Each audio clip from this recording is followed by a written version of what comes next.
வணக்கம் நண்பர்களே.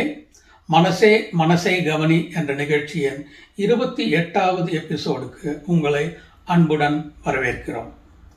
இன்றைய நிகழ்ச்சியில் ஹாப்பினஸை பற்றி பேச போகிறோம். ஹாப்பினஸ், மகிழ்ச்சி, ஆனந்தம், இன்பம், பரவசம், குதூகலம், பல வார்த்தைகள் இருக்குது ஹாப்பினஸ் ரிலேட்டடாக. அதை பற்றி பேச போகிறோம். ஹாப்பினஸ் கிட்டத்தட்ட அன்றாட வாழ்க்கையில் அந்த வார்த்தையை யூஸ் பண்ணுறோம். எஸ்பெஷலி இந்த ஃபேஸ்புக்கு, வாட்ஸ்அப்லாம் வந்துட்ட பிறகு தினந்தோறும் யாராவது ஒருத்தருக்கு பர்த்டே இருக்குது, அவங்கள விஷ் பண்ணி happy birthday, many many happy returns of the day. அந்த ஹாப்பின்ற வார்த்தை இந்த ரெண்டு விஷயங்கள் சோஷியல் மீடியாவில் நம்மளுக்கு கிடைச்ச உடனே நிறைய யூஸ் பண்ண ஆரம்பிக்கிறோம். ஆனால் அதை எப்போது ஒரு தனிமையில் உட்கார்ந்து என்ன ஹாப்பினஸ்னால் என்ன, இதனுடைய மீனிங் என்ன, நம்ம ஹாப்பியாக இருக்கோமா அப்படின்னு யோசித்தோமா தெரியல. அதை பற்றி யோசிப்போம். இன்னைக்கு அதை பற்றி பேசுவோம், யோசிப்போம். So okay, let us talk about happiness. மகிழ்ச்சியை இல்லாட்டி ஆனந்தத்தை பற்றி பேசுவோம். மார்ச் மாதம் 20ஆம் தேதி, போன மார்ச் மாதம் 20ஆம் தேதி வேர்ல்டு ஹாப்பினஸ் டே அப்படின்னு கொண்டாடினாங்க. அதை ஒட்டி வேர்ல்டு ஹாப்பினஸ் ரிப்போர்ட்னு ஒன்று பப்ளிஷ் பண்ணாங்க. இது வருஷம் பப்ளிஷ் பண்ணுறாங்க ஒரு ஆர்கனைசேஷன். அந்த ஆர்கனைசேஷன் உலகத்தில் இருக்கிற 149 நாடுகளை இருக்கிற மக்கள்கிட்ட இந்த சர்வே இல்லாட்டி இந்த ஆராய்ச்சி நடத்துகிறாங்க. ஒவ்வொரு நாட்டிலிருந்தும் ஒரு 1000 பேரை செலக்ட் பண்ணுறாங்க, தேர்வு செய்து. அந்த 1000 பேரோட சில கேள்விகள் கேட்குறாங்க. சில பேருக்கு நேரில் கேள்வி கேட்குறாங்க, சில பேருக்கு ஃபோன் பண்ணியும் கேள்வி கேட்பாங்க. இப்போ ஆக்சுவலாக லாஸ்ட் இயர் நேருக்கு நேர் சந்திக்கிறது குறைஞ்சி ஃபோனில் நிறைய பேசியிருக்காங்க. அது நம்மளுக்கு தெரியும், கோவிட்னால அந்த மாதிரி நடந்திருக்கலாம். ஸோ இது ஒவ்வொரு வருஷமும் இந்த ரிப்போர்ட்டை பப்ளிஷ் பண்ணுறாங்க. இப்போ இந்த வருஷம் இந்த ரிப்போர்ட்டை பப்ளிஷ் பண்ணுறாங்கன்னா லாஸ்ட் 3 இயர்ஸ் டேட்டா எடுத்துக்குவாங்க. கடைசியாக 3 வருஷங்கள் நடந்த கலெக்ட் பண்ண சேகரித்த அந்த விஷயங்கள் வச்சு அனலைஸ் பண்ணி அந்த ரிப்போர்ட்டை பப்ளிஷ் பண்ணுவாங்க.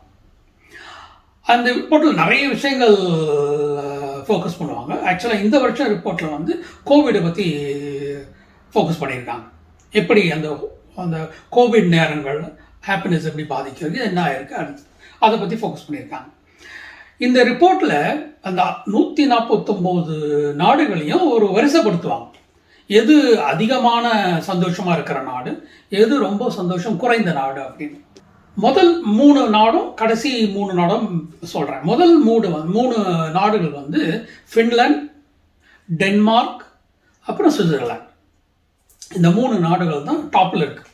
அதில் ஃபின்லாந்து முக்கியமாக கிட்டத்தட்ட கடந்த 4 வருஷங்களாக அதுதான் முதல்ல இருக்கிற நாடு. இந்த ரிப்போர்ட் பிரகாரம் ஃபின்லாண்டில் இருக்கிற மக்கள் தான் ரொம்ப சந்தோஷமாக இருக்காங்க மற்ற எல்லா நாடுகளையும் கம்பேர் பண்ணுறாங்க. ஸோ பாட்டம் 3ல் இருக்கிறது என்னென்னா ரவாண்டா ஒன்று, 2வது ஜிம்பாப்வே, 3வது ஆப்கானிஸ்தான். So top 3, bottom 3. அடுத்தது நீங்கள் கேட்கலாம், இந்தியா எங்கே சார் இருக்குது அப்படின்னு. நம்ம இந்த வருஷ ரிப்போர்ட்டில் நம்மளுடைய ரேட்டிங் நம்மளுடைய ரேங்கிங் 139. போன ரிப்போர்ட்டில் 92 இருந்தோம், அதுக்கப்புறம் 139 வந்துட்டோம். ஸோ இது எப்படி இந்த ரிப்போர்ட்டை ப்ரிப்பேர் பண்ணுறாங்க, இது எதெல்லாம் பார்க்குறாங்க அப்படின்னா, ஒரு சில முக்கியமான விஷயங்கள் எடுத்து ஃபோக்கஸ் பண்ணுறாங்க. மகிழ்ச்சியாக இருக்கணும்னா ஒரு சில பேராமீட்டர்ஸ் பார்க்குறாங்க. ஒன்று financial position, financial economy of the country, GDP, முக்கியமாக ஜிடிபியை ஃபோக்கஸ் பண்ணுவாங்க. அடுத்தது லைஃப் எக்ஸ்பெக்டன்சி அண்ட் ஹெல்த், எப்படி ஹெல்த்தியாக இருக்காங்க, அவங்களுடைய ஹெல்த் எப்படி பராமரிக்கப்படுகிறது, அவங்களுடைய லைஃப் எக்ஸ்பெக்டன்சி என்ன அப்படின்னு பார்க்குறாங்க. அப்புறம் சோஷியல் சப்போர்ட், இந்த சோஷியல் நெட்வொர்க் எப்படி இருக்குது, ஒருத்தர் சோஷியலாக எப்படி சப்போர்ட் பண்ணிக்கிறாங்க அப்படின்ட்டு பார்க்குறாங்க. அடுத்தது ஜெனராசிட்டி, பெருந்தன்மை இல்லாட்டி கொடுக்கறது, இதெல்லாம் அன்பு, கைண்ட்னஸ், ஜெனராசிட்டி, இதெல்லாம் எப்படி இருக்குன்னு பார்க்குறாங்க. அதுக்கப்புறம் கவர்மெண்ட் லெவலில் கரப்ஷன் பார்க்குறாங்க. எந்த அளவுக்கு கரப்ஷன் இருக்குது, எந்த அளவுக்கு கரப்ஷன் கம்மியாக இருக்குது, or absence of corruption is another parameter. இந்த பேராமீட்டர்லாம் வச்சு தான் அனலைஸ் பண்ணுறாங்க. அதுக்கப்புறம் மக்கள்கிட்ட கேள்வி கேட்குறாங்க. அந்த கேள்வியை வச்சு இந்த ரிப்போர்ட்டை ப்ரிப்பேர் பண்ணுறாங்க. இது ஒரு ரிப்போர்ட். அதே மாதிரி குளோபல் ஹாப்பினஸ் சர்வேன்னு ஒன்று இருக்குது. அது இன்னொரு ஆர்கனைசேஷன், இப்சாஸ்ன்ற ஆர்கனைசேஷன் நடத்துது. அவங்க 27 கண்ட்ரியை ஃபோக்கஸ் பண்ணுறாங்க. உலகத்தில் இருக்கிற 27 நாடுகளை ஃபோக்கஸ் பண்ணி ஒரு ரிப்போர்ட் ப்ரிப்பேர் பண்ணுறாங்க. அவங்களும் கிட்டத்தட்ட இந்த மாதிரி டேட்டா கலெக்ஷன் தான். அவங்க சைனாவில் ஆரம்பித்து பல நாடுகளில் பார்க்குறாங்க. இந்தியாவும் ஒரு நாடு அதில் இருக்குது. அந்த ரிப்போர்ட்டில் நம்ம வந்து 13வது இடத்துல இருக்கோம். இதுக்கு முன்னாடி நம்ம சில வருஷங்களுக்கு முன்னாடி 4வது லெவலில் இருந்தோம். அப்புறம் கொஞ்சமாக குறைஞ்சி 13 வந்துட்டோம். காரணங்கள் பல இருக்கலாம். இந்த ரிப்போர்ட்ஸை பற்றி கிரிட்டிசிசம் இருக்குது. அது எப்படி நீங்கள் வந்து இவ்வளோ பெரிய 1.3 பில்லியன் நபர்கள் இருக்கிற ஒரு கண்ட்ரியில் ஒரு 1000, 2000, 3000 பேரை மட்டும் செலக்ட் பண்ணி அதை வச்சு நீங்கள் பேஸ் பண்ணுறீங்க அப்படின்ற ஒரு கிரிட்டிசிசம் இருக்குது. அது மாதிரி சில ப்ரோஸ் அண்ட் கான்ஸ் பற்றி டிஸ்கஸ் பண்ணுறாங்க. ஸோ இது வந்து வேர்ல்டு ரிப்போர்ட். இப்போ நான் சொன்ன சினாரியோ வந்து இன்டர்நேஷ்னலாக நாடுகள் இப்படி இருக்குது அப்படின்னு ஹாப்பினஸ். ஸோ இன்டர்நேஷ்னல் வந்து இண்டிவிஜுவல் வரும். ஸோ ஹாப்பினஸ் அப்படின்னு ஆனந்தம், மகிழ்ச்சி, சந்தோஷம், பரவசம், இன்பம், இதெல்லாம் சில வார்த்தைகள் நம்ம யூஸ் பண்ணுறது. இது எல்லாமே டுவர்ட் ஹாப்பினஸ் தான் போகுதுன்னு வச்சுங்களேன். இதில் சிலது வந்து இப்போ ஒரு இன்பம்னு சொல்கிறோம் வச்சுங்களேன்.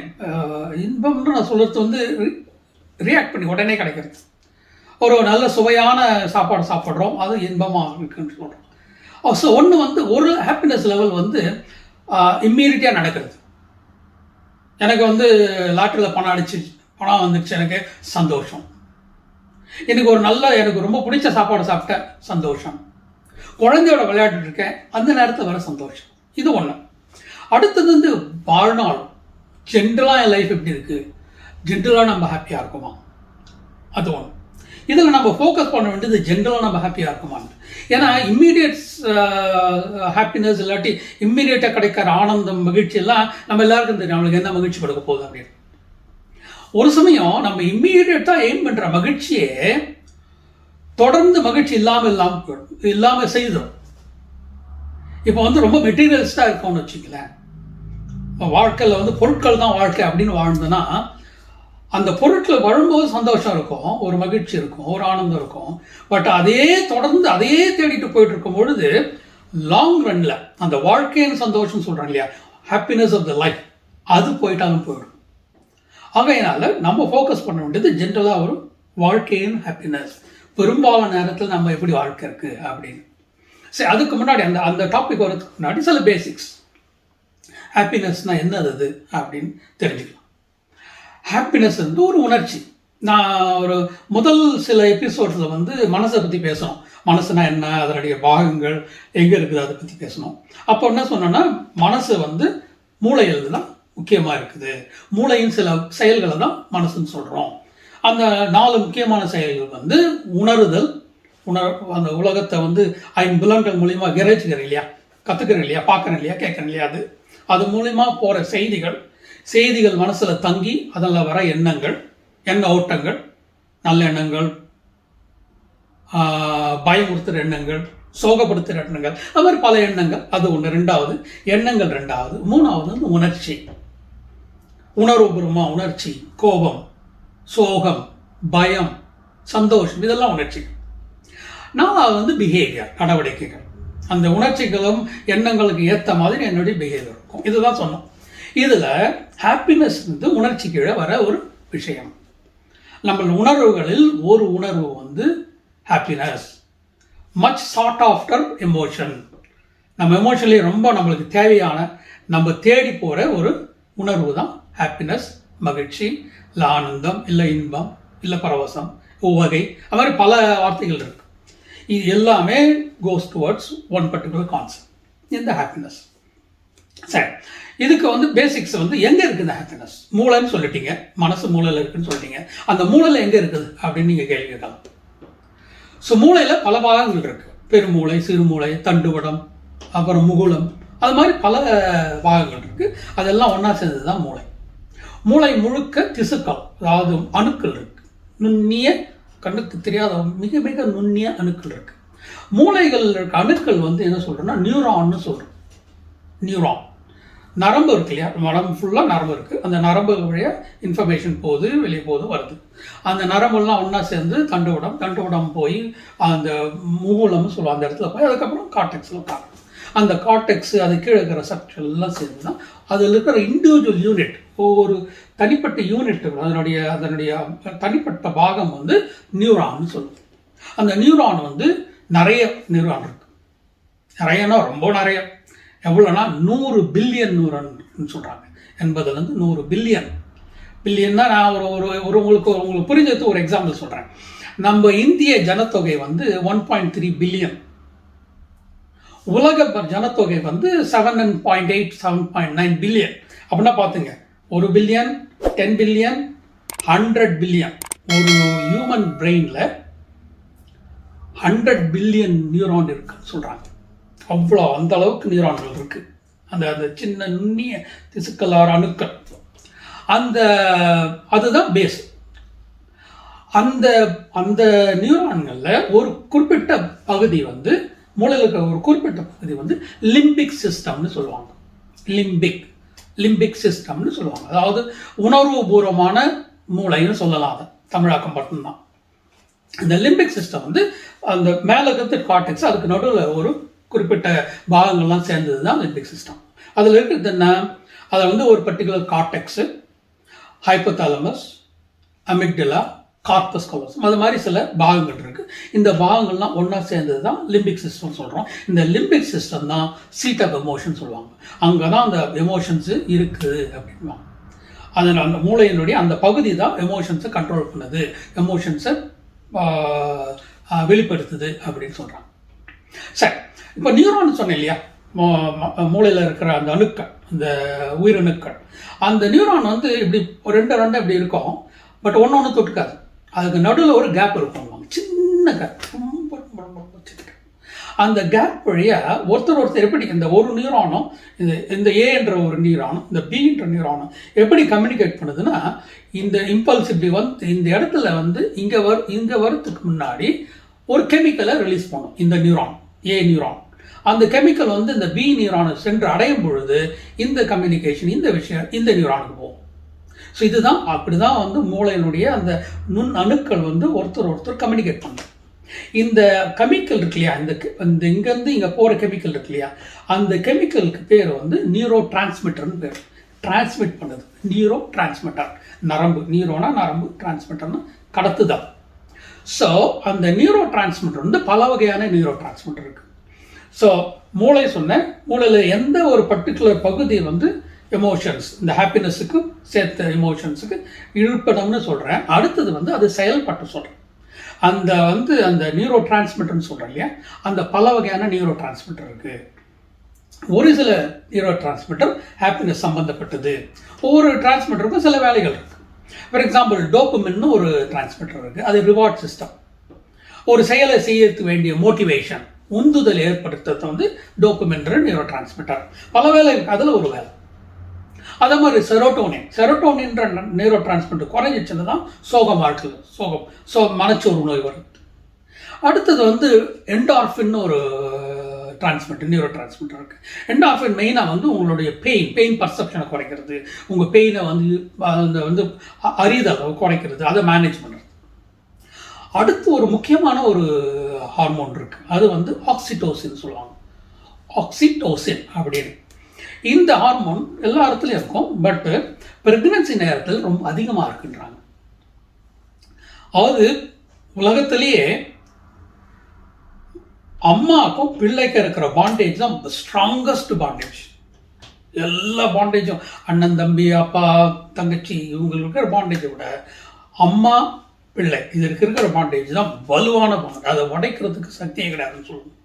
அந்த பாண்டேஜை வந்து ப்ரொமோட் பண்ணுறது தான் இந்த ஹார்மோன்றாங்க. இது எல்லாத்துலேயும் உண்டு, அதாவது மனுஷனில் மட்டும் இல்லை, விலங்கினங்கள்லேயும் இந்த ஒரு நியூரோ டிரான்ஸ்மிட்டர் இருக்குது. இந்த நியூரோ டிரான்ஸ்மிட்டர் தான் அந்த விலங்கு வந்து தாய்மை அடைந்த உடனே, ப்ரெக்னென்ட் ஆன உடனே, அந்த குட்டி போட்ட பிறகு இருக்கிற பிஹேவியர் இருக்கு இல்லையா, இந்த பிஹேவியரை முக்கியமாக கண்ட்ரோல் பண்ணுறது இந்த ஆக்சிடோசின்ற ஒரு ஹார்மோன் இல்லைன்னா நியூரோ டிரான்ஸ்மிட்டர். அதனால தான் ஒரு கொடிய விலங்கினம் இருக்கிற ஒரு வேகமான ஒரு ஃபார் எக்ஸாம்பிள் ஒரு புலி இருக்குன்னு வச்சுக்கலேன், புலியோ சிங்கமோ, அது வேட்டையாடும் போது பார்த்துருக்கீங்க, ஒரு ஆக்ரோஷம் இருக்கும், எப்படி போய் கடிக்குது. அதே ஒரு புலி ப்ரெக்னென்ட் ஆகுது, ப்ரெக்னென்ட் ஆகி குழந்தை குட்டி போடுது. குட்டி போட்ட பிறகு அதே புலி அந்த குட்டியை வந்து ஒரு இடத்துல இருந்து ஒரு இடத்துக்கு போய் வைக்கும் போது எவ்வளோ பௌவமாக அந்த குட்டிக்கு ஒரு இடர் இல்லாமல், ஒரு வழி தெரியாமல், ஒரு அமைதியாக, ஒரு சாஃப்டாக அப்படி கொண்டு போய் வைக்கிறது இல்லை. அந்த பிஹேவியர் தான் பாண்டேஜ். அந்த பிஹேவியர் வந்து ஏற்படுத்துறது வந்து ஆக்சிடோசின் பண்ணுது அப்படின்றாங்க. அந்த ஒரு சாஃப்ட்னஸ்ஸு, அந்த ஒரு அக்கறை, அந்த ஒரு அன்பு, அந்த ஒரு பாச பிணைப்பு, அந்த ஒரு அம்மாவுக்கும் பிள்ளைக்கும் வரத்துக்கு முக்கியமான காரணம் ஆக்சிடோசின்றாங்க. அது ஒரு ஹார்மோன், அது ஒரு நியூரோ டிரான்ஸ்மிட்டர், ஹாப்பினஸுக்கு முக்கியமான ஒரு நியூரோ. அட்ரினல்னு ஒன்று இருக்குது, அது வந்து ஒரு நம்மளுக்கு கொடுக்குற செயல்பாட்டுகளை அதுவும் ஒரு முக்கியமானது. காபான்னு ஒரு நியூரோ டிரான்ஸ்மிட்டர் இருக்குது, அது முக்கியமாக ஆங்ஸைட்டி ரிலேட்டட். GABA வந்து ஆங்ஸைட்டியை கண்ட்ரோல் பண்ணுற ஒரு நியூரோ டிரான்ஸ்மிட்டர். இன்னொரு முக்கியமான நியூரோ டிரான்ஸ்மிட்டர் வந்து 1992 1992 கண்டுபிடிச்சாங்க. சில ஆராய்ச்சிகள் சேர்ந்து ஆராய்ச்சி பண்ணிட்டு இருக்கும்பொழுது எண்டோகனபினாய்டுன்னு அதுக்கு பேர்.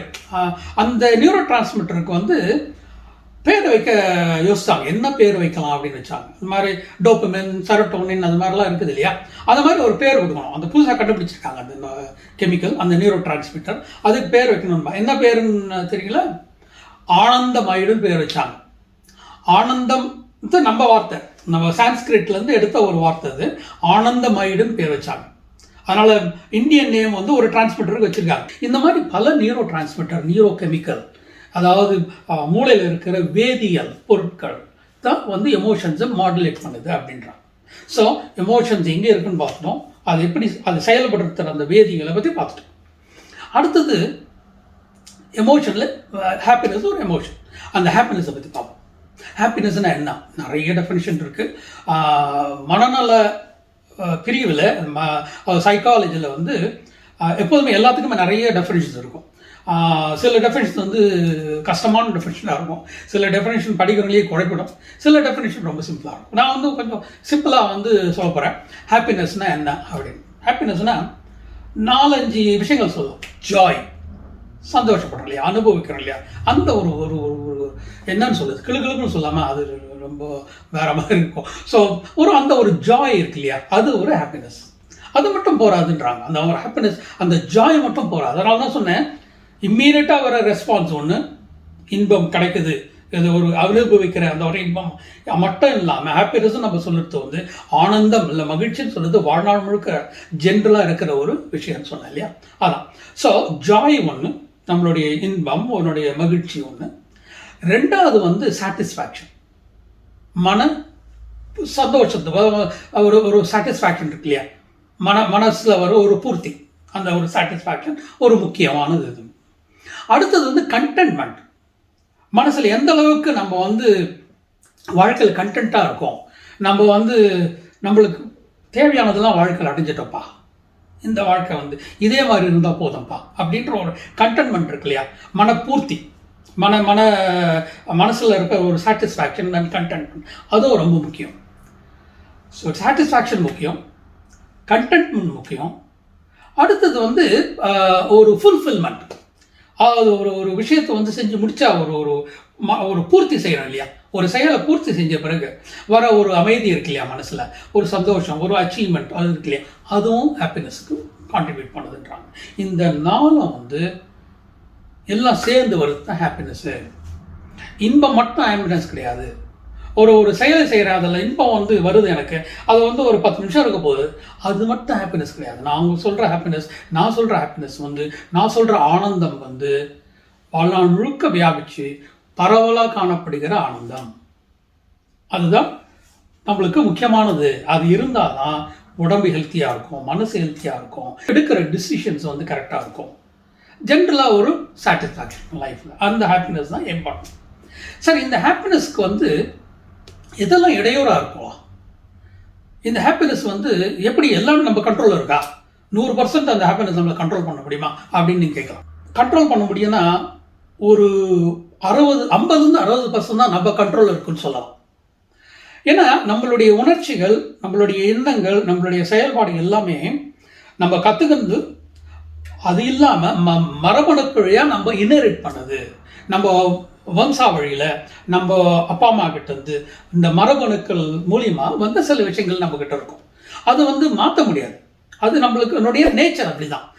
ஸோ அந்த மரபணுக்கள் மூலியமா வருத்தும் சில நம்மளால மாற்ற முடியாத சில விஷயங்கள் இருக்கு வாழ்க்கையில், அதை வந்து ஒன்றுமே பண்ண முடியாது. ஹாப்பினஸ் அதை மாற்றணும்னு நினச்சிங்கன்னா ஹாப்பினஸ் வர போகிறது இல்லை. பட் அடுத்த 50% இருக்கு இல்லையா, 50-60% இருக்கு இல்லையா, அது நம்ம கண்ட்ரோலில் இருக்குது அப்படின்றாங்க. அந்த அந்த அந்த ஹாப்பினஸை பாதிக்கக்கூடிய சில விஷயங்களை பற்றி டிஸ்கஸ் பண்ணும். ஒன்று வந்து பர்ஃபெக்ஷனிசம் ஆர் பர்ஃபெக்ட். வாழ்க்கையில் எல்லாத்துலையும் பர்ஃபெக்டாக இருக்குன்னு நினைக்கிறாங்க இல்லையா, அது நல்லது தான். ஒரு அளவுக்கு மீறி போகும்பொழுது அதுவே பிரச்சனை ஆகலாம், அதுவே துன்பம் விளைவிக்கலாம், அதுவே ஒரு மனப்பதட்டத்தை ஏற்படுத்தலாம், அதுவே உங்கள் ஹாப்பினஸுக்கு இடையூறாக இருக்கலாம். பர்ஃபெக்ஷனாக இப்படி தான் செய்யணும் அப்படின்னு நினைக்கிறோம் இல்லையா, இப்படி தான் நடக்கணும், வாழ்க்கையில் இப்படி தான் இருக்கணும், மற்றவங்களும் இப்படி தான் இருக்கணும்னு நினச்சி ரொம்ப அதிகமாக போயிட்டோம்னு வச்சுங்க, அந்த பர்ஃபெக்ஷன் வந்து வாழ்க்கையில் ரொம்ப அதிகமாக போயிடுதுன்னு வச்சுக்கோங்க, அப்போ வந்து அது ஹாப்பினஸை பாதிக்கலாம். அடுத்தது வந்து சோஷியல் கம்பேரிசன். நான் என்னையே மற்றவங்களோட கம்பேர் பண்ணிகிட்டே இருக்கேன் வாழ்நாள் முழுக்க. நான் இன்னைக்கு சைக்கிள் பக்கத்து வீட்டுக்கார் சைக்கிள் வாங்கிட்டாரு, நம்மளும் சைக்கிள் வாங்கணும்ப்பா. பக்கத்து வீட்டுக்கார் ஸ்கூட்டர் வாங்கிட்டாரு, நம்மளும் ஸ்கூட்டர் வாங்கணும். பக்கத்து வீட்டுக்கார் கார் வாங்கிட்டாரு, நம்மளும் கார் வாங்கணும். பக்கத்து வீட்டுக்கார் இது பண்ணிட்டாரு, அது பண்ணிட்டாரு. ஒவ்வொன்றும் நம்ம வந்து வாழ்க்கையில் எல்லாரோடையும் கம்பேர் பண்ணியே வாழ்க்கை ஓட்டிகிட்டு இருக்கோம்னு வச்சுங்களேன். ஒரு ஸ்டேஜில் வந்து அந்த கம்பேரிசன் வந்து ஃபுல்ஃபில் பண்ண முடியாமல் போயிடும். ஸோ சோஷியல் கம்பேரிசன் வந்து ரொம்ப முக்கியம். அதை எந்த அளவுக்கு கண்ட்ரோல் பண்ணுறது முக்கியம். அடுத்தது வந்து மெட்டீரியலிசம். நம்மளுடைய எல்லா இன்பமையும் எல்லா சந்தோஷத்தையும் ஒரு மெட்டீரியல் ஒரு பொருள் ரீதியாக பார்க்குறோன்னு வச்சுங்க. நான் காரை வச்சுருந்தா தான் சந்தோஷமாக இருப்பேன், எனக்கு பேங்க் பேலன்ஸ் இவ்வளோ இருந்தால் தான் நான் சந்தோஷமாக இருப்பேன், நான் இவ்வளோ நகை போட்டால் தான் சந்தோஷமாக இருப்பேன், அப்படி இந்த மாதிரி ஒரு ஆடம்பரமான வாழ்க்கை வாழ்ந்தால் தான் நான் சந்தோஷமாக இருக்கேன், ஒரு ஆடம்பரமான ஹோட்டலில் தான் போய் நான் சாப்பிடணும் அப்படின்ற ஒரு வாழ்க்கையில் ஒரு அதை தேடி போயிட்டே இருக்குன்னு வச்சுக்கலாம். வாழ்க்கை வந்து மெட்டீரியலிஸ்டிக்காக ஆகிடுதுன்னு வச்சுங்களேன். அருள் நாடாமல் பொருள் நாடுறோம்னு வச்சுங்களேன், அன்பை நாடாமல் பொருள் நாடுறோம்னு வச்சுங்களேன். அப்பவும் ஓரளவுக்கு அது தேவை வாழ்க்கையில். நான் சொல்கிற இந்த விஷயங்கள் இல்லாமல் ஓரளவுக்கு தேவை. அதை மீறி போகும்போது தான் ஹாப்பினஸை பாதிக்குது. அடுத்தது மேக்சிமைசிங்னு ஒரு கான்செப்ட் இருக்குது. மேக்சிமைசிங்னா எல்லாத்தையும் ரொம்ப பெருசாக பார்க்குறது, அதாவது பெரிய பிரச்சனையாக பார்க்குறது. சில பேர் வந்து எதை இருந்தாலும் கண்டுக்க மாட்டாங்க. அப்படியாச்சா பரவாயில்ல பாப்பா அப்படின்னா அது மினிமைஸ் பண்ணுறது. ரொம்ப மினிமைஸ் பண்ணது தான் கஷ்டம், பிரச்சனை உண்டாக்கிடும். ரொம்ப மேக்ஸிமம் பண்ணது ஒரு சின்ன ஒரு விஷயம் தான் கூட அதை வந்து யோசித்து ஐயோ இப்படி ஆகுமா அப்படி ஆகுமா. உங்களுக்கெல்லாம் நீங்கள் இப்போ யங்ஸ்டர்ஸ் படம் பார்த்துருக்கீங்களா, இல்லை சின்னஞ்சிறு உலகம்னு ஒரு படம் வந்து அதில் நாகேஷ் ஒரு அந்த மாதிரி ஒரு கேரக்டர் இருப்பார். எல்லாம் ஒரு சின்னதையும் அப்படியே கூட்டி கூட்டி கூட்டி பெருசாகிடுவார், மேக்ஸிமைஸ் ஆகிடுவார். அப்படி ஆகிடுமோ அப்படின்னு அந்த ஒரு சீனில் வந்து அவர் கல்யாணம் நடந்துருக்கோம். கல்யாணம் நடக்கும்போது ஒரு குத்து விளக்கு இருக்கும், அதை பார்ப்பாரு. அது வந்து குத்து விளக்கு அந்த நெருப்பு அப்படி இருக்கே அப்படி அந்த நெருப்பு வந்து அதில் பட்டு அந்த நெருப்பு பற்றி அந்த மனவரையே அப்படியே அந்த எல்லாமே பற்றிக்குவோம் அப்படின்னு இருப்பார். அந்த மாதிரி மேக்ஸிமை பண்ணுறது, ஒரு சின்ன பிரச்சனை பெருசாக்கி பூதாகரமாக்கி விட்டுறது, இதுவும் வாழ்க்கையில் ஹாப்பினஸை பாதிக்கொன்றாங்க. ஸோ இதெல்லாம் எந்த அளவுக்கு கண்ட்ரோல் பண்ணுறோமோ அந்த அளவுக்கு வந்து ஹாப்பினஸை இன்க்ரீஸ் பண்ணலாம். இந்த 4 விஷயங்களும் வாழ்க்கையில் நம்மளுக்கு ஹாப்பினஸை குறைக்கக்கூடிய விஷயங்கள். இந்த 4 விஷயம் அளவுக்கு மீறி போனால் ஓரளவுக்கு வாழ்க்கையில் இருந்தால் முன்னேறும், அதுக்கு மேலே போனால் அந்த முன்னேற்றம் பின்னடைவை கொண்டு போய் சேர்க்கும். ஹாப்பினஸை பற்றி பேசும்பொழுது இன்னொரு கான்செப்ட், இன்னொரு எக்ஸ்பெரிமெண்ட் பற்றி சொல்ல போகிறேன். இது மிரர் நியூரான்னு ஒரு கான்செப்ட்.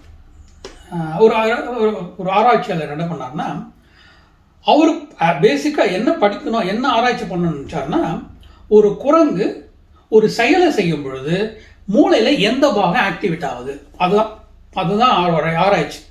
அதுக்காக நிறைய குரங்கை வந்து ட்ரெயின் பண்ணார், ஒரு ஆக்டிவிட்டியை ட்ரெயின் பண்ணார். ஒரு ஒரு பழத்தை எடுக்கிற மாதிரின்னு வச்சுங்களேன். ஒரு பழத்தை எடுக்கிறது, அந்த பழத்தை எடுக்கும் பொழுது அந்த அந்த அந்த குரங்கின் எந்த பாகம், மூளையின் எந்த பாகம் வேலை செய்யுது அப்படின்னு ட்ரேஸ் பண்ணார். அது எக்ஸ்பெரிமெண்ட் போயிட்டே இருந்தது. ஒரு நிறைய குரங்களை வச்சு செஞ்சார், எல்லா குரங்குகளையும் ட்ரேஸ் பண்ணிருக்கார். ஸோ ஒரு குரங்கு ஏ போய் வாழைப்பழம் எடுக்குதுன்னு வச்சுக்கலேன். அப்போது ஒரு மூளையில் ஒரு குறிப்பிட்ட பகுதி வந்து ஆக்டிவேட் ஆகுது, அதனுடைய உணர்ச்சிகள் ஆக்டிவேட் ஆகுது அப்படின்னு கண்டுபிடிச்சார். அந்த ஆராய்ச்சி நடந்துட்டு இருக்கும் பொழுதே இன்சிடென்ட்லாம் தற்செயலாக இன்னொரு குரங்குடைய இது மூளையும் படிச்சுட்டு இருந்தார், ஆராய்ச்சி பண்ணிட்டு இருந்தார், பார்த்துட்டு இருந்தார், ட்ரேஸ் பண்ணிட்டு இருந்தார் வச்சுங்களேன். இந்த குரங்கு செய்யும் பொழுது அந்த குரங்குனுடைய மூளையினுடைய ஒரு பர்டிகுலர் பாகம், இதே பாகம் ஆக்டிவேட் ஆயிடுச்சு. ஆனால் அந்த செயலை அது போய் வாழைப்பழத்தை எடுக்கல. அது இன்னொரு குரங்கு வாழைப்பழம் எடுக்கத்தை பார்த்தது, அவ்வளோதான். அதை பார்த்ததுலேயே அந்த குரங்கினுடைய மூளை ஆக்டிவேட் ஆகுது. இது முதல்ல அவங்களுக்கு புரியல. இது எப்படி இந்த குரங்கு தான் வேலை செய்யுது, அந்த ஒரு பர்டிகுலர் வேலையை செஞ்சுது. ஆனால் இந்த குரங்கு எதுவும் பண்ணாமல் சும்மா உட்காந்துட்டு இதுக்கு எப்படி மூளை ஆக்டிவேட் ஆச்சு? அதுக்கப்புறம் அதை ஒரு தனி ஆராய்ச்சி ஆரம்பிச்சு. அதுதான் மிரர் நியூரான். அதாவது ஒரு செயலை பார்க்கும் பொழுதே அந்த உணர்ச்சிகள் நம்மளுக்கு வருது இல்லையா? ஒருத்தர் சோகமான நிகழ்ச்சி நடக்கும்போது அந்த சோகம் நம்மளுக்கு வரும்பொழுது அந்த சோகம் ஏற்படுத்த அந்த நரம்புகள், அந்த நியூரான்கள் வேலை செய்யுது. ஸோ பார்க்கும் பொழுதே வருது. ஹாப்பினஸும் அதே மாதிரி தான், கண்டேஜியஸ் சொல்லுவாங்க. ஒருத்தர் ஹாப்பியாக இருக்கும்போது பார்த்தோன்னா நம்மளுக்கு அந்த ஹாப்பினஸ் வந்துடும். ஸோ ஒருத்தர் கைண்டாக இருக்கும்போது பார்த்தா நம்மளுக்கும் அந்த ஒரு கைண்ட்னஸ் வந்துடும். அதனால் என்ன சொல்கிறாங்கன்னா, be happy, be kind to others. ஜெனராசிட்டின்னு பேசணும்ல கொஞ்ச நேரத்துக்கு முன்னாடி. Be kind to others. மற்றவங்கிட்ட கைண்டாக இருக்கும் பொழுது அந்த கைண்ட்னஸ் மற்றவங்களுக்கும் போயிடுதுன்றாங்க. அந்த கைண்ட்னஸ் மற்றவங்களுக்கும் போய் சேர மட்டும் இல்லை, மற்றவங்களுக்கு ஹாப்பினஸ் கொடுக்குதுன்றாங்க. இது ஒரு கான்செப்ட். ஸோ ஜாயாக இருக்கணும், சாட்டிஸ்ஃபைடாக இருக்கணும், கண்டென்ட்டாக இருக்கணும், ஃபுல்ஃபில்மெண்ட்டோடு இருக்கணும். அது மட்டும் இல்லாமல் கைண்டாகவும் இருக்கணும். இதெல்லாம் ஜென்ரலாக நம்ம கடைபிடிக்கும் பொழுது, ஜென்ரலாக வாழ்க்கையில் நடக்கும் பொழுது ஹாப்பினஸ் லெவல் அதிகமாகுது அப்படின்றாங்க. இந்த எபிசோடில் ஹாப்பினஸை பற்றி பார்த்தோம். ஹாப்பினஸ் ரிப்போர்ட், வேர்ல்டு ஹாப்பினஸ் ரிப்போர்ட்டை பற்றி பார்த்தோம். 149 கண்ட்ரி, அது எங்கெங்கே எந்தெந்த கண்ட்ரி எந்த லெவலில் இருக்குன்னு பார்த்தோம். அதுக்கப்புறம் ஹாப்பினஸ் மூளையில் எந்த பாகங்கள் ஹாப்பினஸ் டீல் பண்ணுதுன்னு பார்த்தோம். அதனுடைய செயல்பாடுகளில் ஏற்படுற நியூரோ டிரான்ஸ்மிட்டர், அந்த நரம்பு சம்பந்தப்பட்ட வேதியியல் பொருட்கள், அதை பற்றி கொஞ்சம் தெரிஞ்சுக்கிட்டோம். அதுக்கப்புறம் ஹாப்பினஸ்னால் என்ன, அதை பாதிக்கக்கூடிய விஷயங்கள் என்ன, அந்த ஹாப்பினஸை ஜென்ரலாக எப்படி ப்ரொமோட் பண்ணுறது, அதை பற்றி தெரிஞ்சுக்கிட்டோம். அடுத்த எபிசோடில் காதல், லவ், அதை பற்றி பேசுவோம். காதல்னா என்ன, எப்படி ஏற்படுகிறது, மூளையில் எந்த இடத்துல இருக்குது, எப்படி அது செயலாக்கமாகுது, அதை பற்றியெல்லாம் கொஞ்சம் பேசுவோம் அடுத்த வாரம். வணக்கம் நண்பர்களே, மீண்டும் சந்திப்போம்.